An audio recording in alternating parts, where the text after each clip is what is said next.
Chinese बहू। हे भगवान, फिर से ये कोरोना नाम का राक्षस जाग गया। इस बार तो ड्रैगन के मुंह से मौत बरस रही है। सही बोल रही है माँ जी। मुझे तो अब शर्म ही आती है कि मैं चाइना से हूँ। न जाने क्या क्या खाती हैं, कैसी कैसी बीमारी फैलाती हैं। अरे बहू, लेकिन वहीं से तो तू भी आई है ना मेरी लाडो।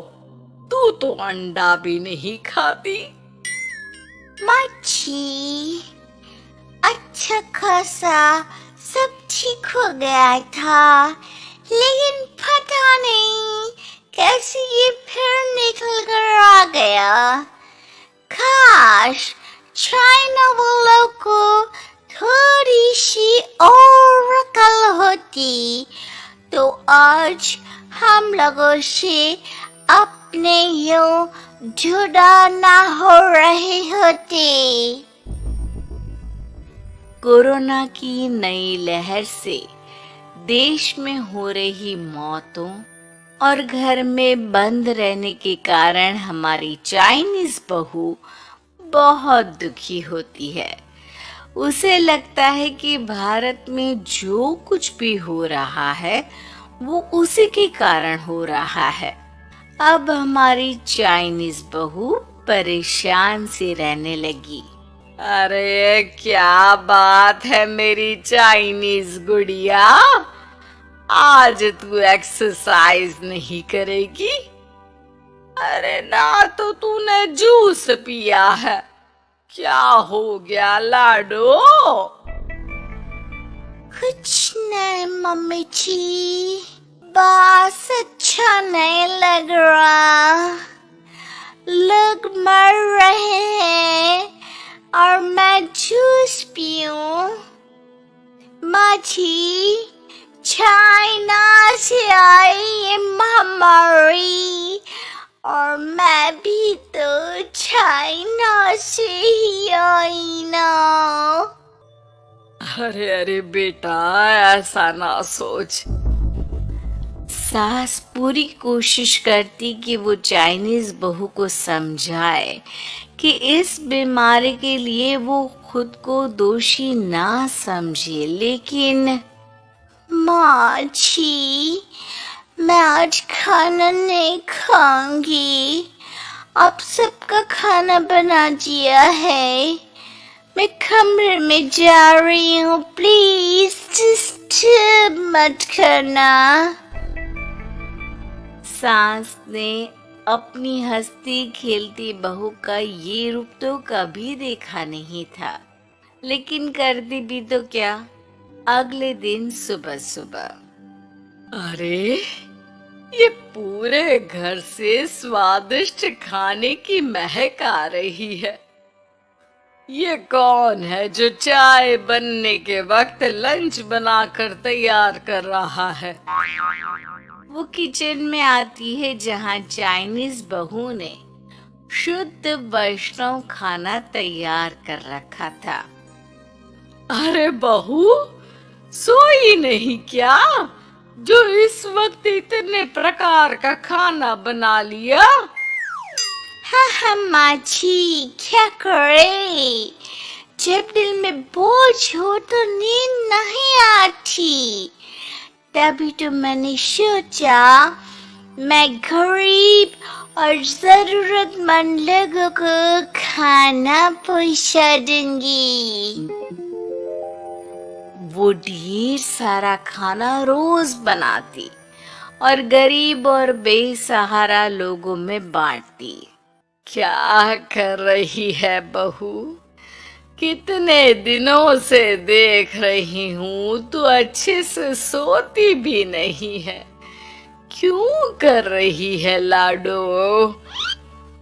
क्या करूं माँ जी, मेरे देश के लोग जीवन की लड़ाई लड़ रहे हैं और मैं सो जाऊं, मुझसे नहीं होता।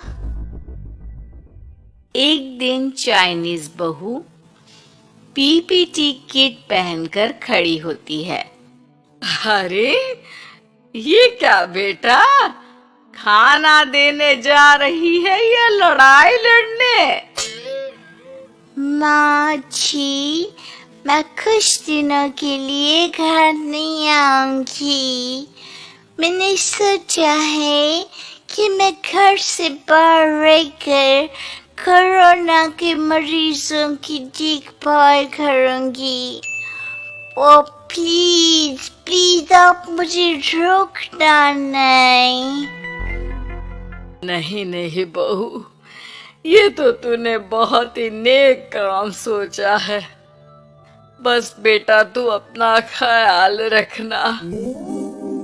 बहू वहां से चली जाती है, लेकिन सास की रोज फोन पर बहू से बात होती। घर पर क्या है माँ, क्यों भेज दिया तूने उसे?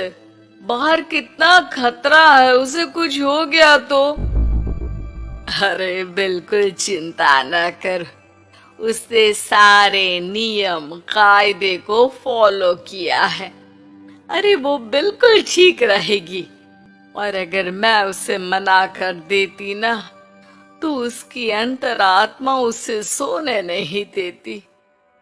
तू तो सारा दिन घर से ऑफिस का काम करता, लेकिन मैंने देखा है उसे कितना परेशान रहती थी कुछ दिनों से।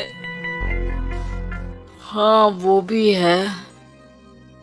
उधर चाइनीज बहू लोगों का खूब ख्याल रखती, उन लोगों तक खाना पहुंचाती, उनके बच्चों की देखभाल करती। एक दिन बहू अपनी सोशल साइट देख रही थी, तो उसे दिखता है कि एक आदमी ने बच्चों की देखभाल के लिए पोस्ट डाली है। बहू उसे फोन करती है। मैं आपकी कोई मदद कर सकती हूँ, प्लीज बताओ। दूसरी तरफ से आवाज आती है। मैं और मेरी बीवी दोनों ही कोरोना से पीड़ित हैं। हम लोगों के बच्चों को देखने के लिए कोई नहीं है। प्लीज हमारी मदद करो। हाँ हाँ बिल्कुल, आप परेशान न हो, मैं आ रही हूँ। मुझे आपका एड्रेस बताओ। वो आदमी बहू को पता लिखवाता है, वहां वो पहुंच जाती है। ओहो, ये किसे बुला लिया आपने?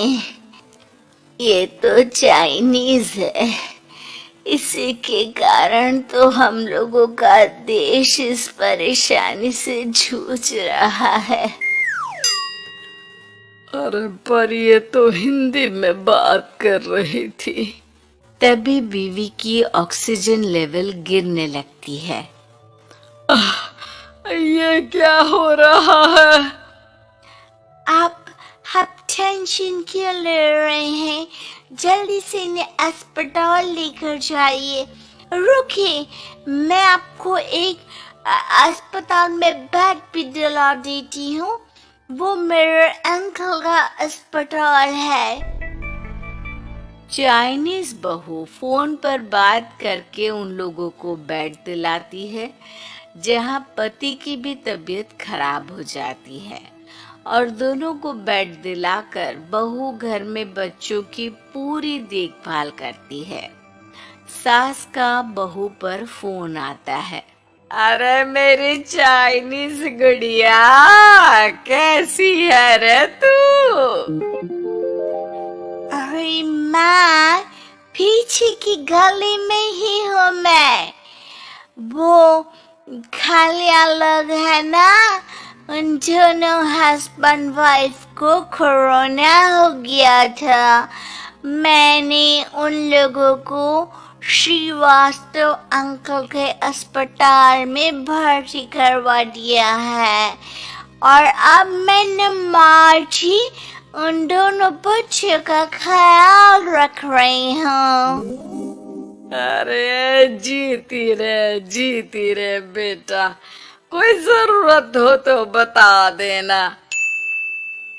नहीं नहीं माँ जी, सब कंट्रोल में है। बस इन बच्चों के माँ बाप ठीक होकर घर आ जाए। अच्छा माँ, इन लोगों के घर का फोन बज रहा है, मैं आपको थोड़ी देर बाद कॉल करती हूँ। लैंडलाइन में घर के मालिक का फोन था। हम लोगों की जिंदगी का कोई भरोसा नहीं है। यहाँ इलाज महंगा है और हम लोगों के पास पैसे नहीं है। जितना इलाज हो सकेगा उतना ही होगा। हमारे बाद प्लीज आप हमारे बच्चों को संभाल लेना। नहीं नहीं, ऐसे मत बोलिए, मैं अस्पताल वालों से बात करती हूँ।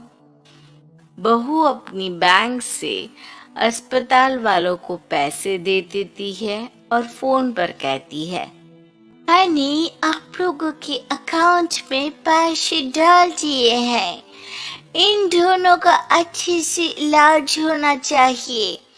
पैसे की जरूरत होगी तो मैं और डाल दूंगी। सारा दिन बहू कोरोना पेशेंट के बच्चों को देखती, रात में ढेर सारा खाना पैक करके जरूरतमंदों में बांटती। सोशल साइट्स के जरिए भी वो लोगों से जुड़कर उनकी मदद करती। फिर एक दिन घर का मालिक और उसकी बीवी ठीक होकर घर आ जाते हैं। आपका बहुत बहुत शुक्रिया, मैं आपकी पाई पाई लौटा दूंगा। भाई नहीं, पैसा दिया था, लेकिन वो जब आप बिल्कुल ठीक हो जाना तो क्षमा कर दे देना, कोई बात नहीं। दोनों पति पत्नी चाइनीज बहू का शुक्रिया अदा करते हैं। आप तो हम लोगों के लिए भगवान की तरह हैं। आपका बहुत बहुत शुक्रिया। चाइनीज बहू बहुत खुश हो जाती है। वो घर आकर सास को पूरी बात बताती है। देख मेरी चाइनीज गुड़िया, तुझे चाइना का होने पर अफसोस था ना, लेकिन तूने सच्चे दिल से लोगों की सेवा करके ये बता दिया कि बेटी कहीं की भी क्यों ना हो, ससुराल आकर वो ससुराल के रंग में ही रंग जाती है। अब तो तू मेरी भारतीय बहू है। हाँ।